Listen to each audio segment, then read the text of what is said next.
包括台北、新北、高雄等县市的餐厅等营业场所禁止店内用餐，这档外在的政策，商务市长吴伟霆伫防疫记者会中嘛表示，因为最近客在结果，业者伫店内用餐的方法做了并无好，惊成为防疫破口，所以正式宣布对24号开始一律禁止店内用餐。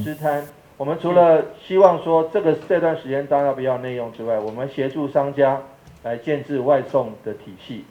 也就是说，我们会辅导他们来建立一些外送，包括接单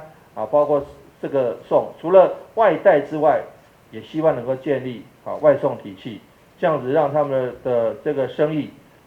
这个受冲击。即便受冲击，能够降低这个冲击。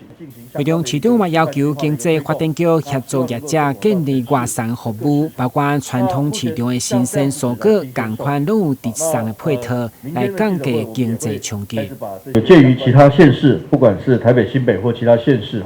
那么目前也都已经开始禁止内用。目前经过我们的访视其实大部分的餐厅大概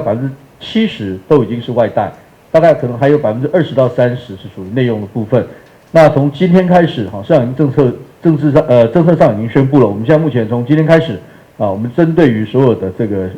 餐厅小吃的部分呢，我们就包括我们的市场呢，这一律呢，我们就以外带为主，就禁止内用。那么在这部分里面呢，包括像我们现在的市场的部分我们目前也正在规划透过这些外送的平台的部分，让民众那么可以直接的下单。来进行相关的一个外送的服务。那么在这个部分里面，我想我们也会鼓励业者那这个部分尽量采用一个外送的一个这样的一个方式。另外，我们在电商平台的部分，我目前也在规划，针对于这个台南市的我们各项商圈以及小吃的部分，未来在这个电商平台的部分，以及所谓的这个我们的外送的部分呢，希望能够有一些相关的一些协助。